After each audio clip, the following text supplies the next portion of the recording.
Okay, next step is going to be the hat. All I'm going to do is, using the parting tool, just bring it in to reduce the diameter here of his top hat. So we'll start at the top because that's the waist end. If it goes wrong, I can always just make his hat a bit smaller. If I do it here, he's going to end up with no hat at all. So just lifting the handle, letting the geometry reduce the distance, and then using just half the cutting edge there just to reduce the strain on the tool, and watching this back edge as the high point reduces down into its meat.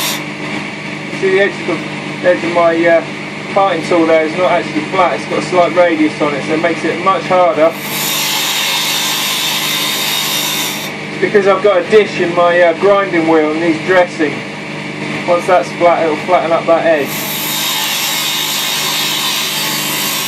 There we go, and just slide it along just to try and give it a cleaner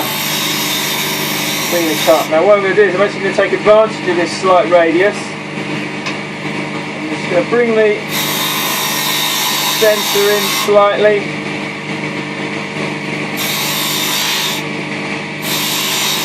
I'm going to try and give it a bit of a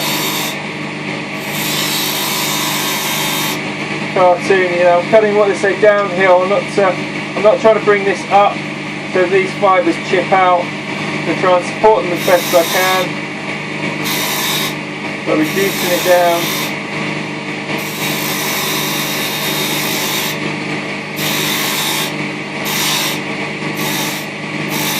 Try and give it a bit of a comedy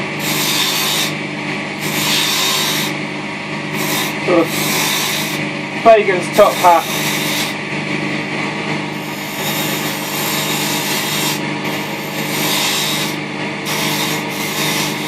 There we go, I'm quite happy with that.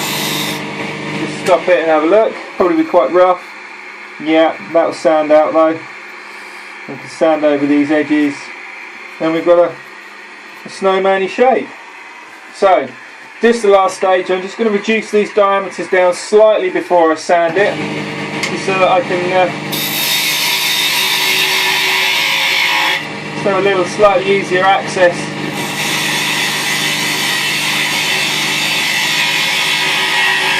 I don't want to go too far in.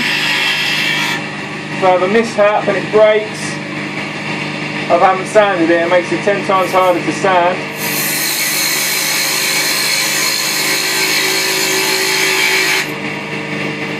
Going to bring that in slightly. Give me a little bit extra working room.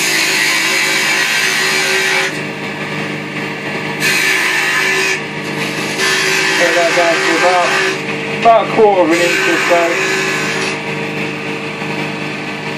Very lightly, I'm going to go with the top of the hat. Try and save myself a bit of sanding in a second. Also, I'll give it a slightly dished edge on the top of his hat. And then I'm just going to finally, risking that final cut and ruining it, try and round over the bottom slightly more. Stop that.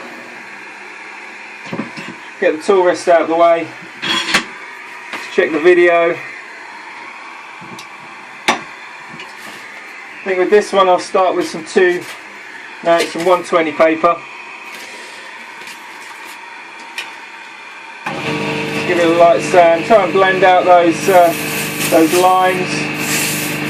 And sanding from underneath, so that if it catches, the paper catches or anything, it can fly out of my fingers and disappear underneath, hopefully without getting wrapped around or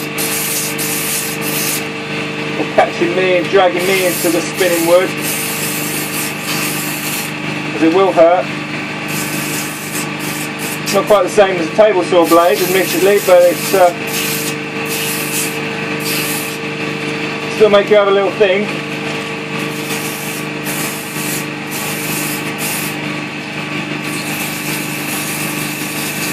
Not keeping the sandpaper in any one spot for too long.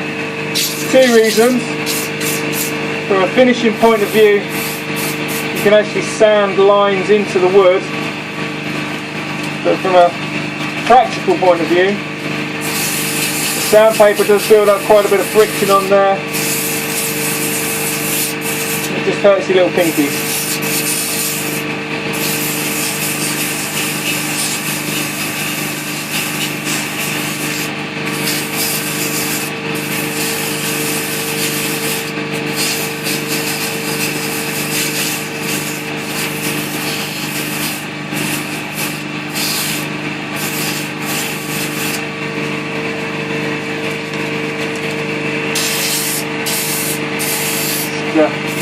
Sanding the top rim of his hat there, just watching my finger on the top of his hat.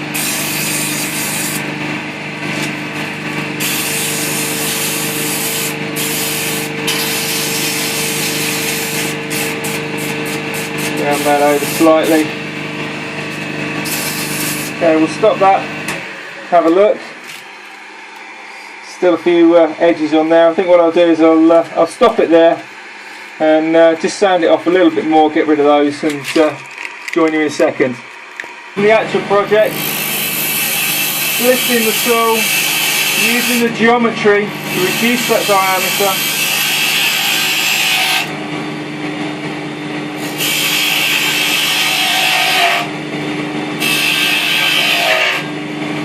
Roughly the same top and bottom.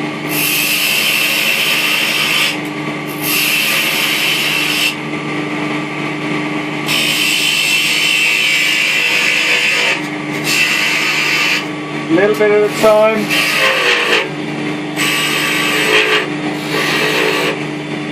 Hear the wood's complaining now. That's that horrible noise. Timber will soon tell you when it doesn't like what you're doing. Nice, steady. And I'm going to pile it off so I've got a bit of waste on the waist. Now, I'm going to put my hand loosely around the outside on this one to try and stop it from flying out when I break through. If you're not confident doing this, then don't do it. It is smooth, so you can touch it while it's spinning, but you don't want to be doing it for long because the friction is going to build up, so it gets hot. Just go loosely around the outside, try and catch it just as it breaks off.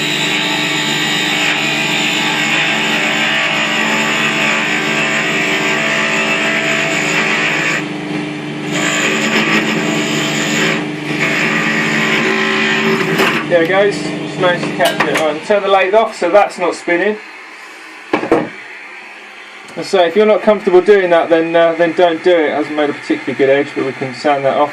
Now we've got several options now. We can saw it off with a hand saw. With the top edge, I tend to use either the skew chisel or I've got this utility knife, and I'm cutting away from the top.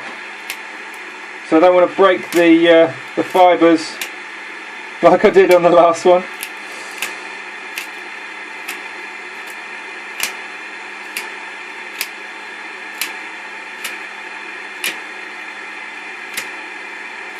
So get a little nub. Not trying to hack it all off in one go.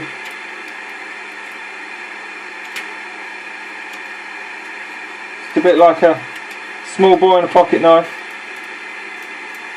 I'll sand that over in a second. And then I think on the bottom what I'll do is just use a hand saw to I'll just cut that off. Just cut it off. There we go.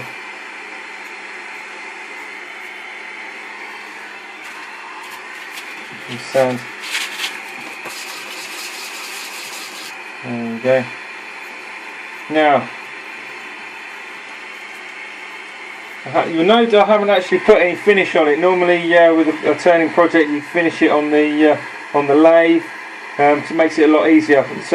I'm actually going to put an eyelet in the top of it. All I'm going to do for this stage is I'm just using these tiny little brass screw-in eyelets, and I'm just going to screw it into the top, roughly centre in there. I'm not even going to use a bradawl, so we're going into end grain, and this is quite soft wood. It's just more about trying to get it vaguely square and screwing it in.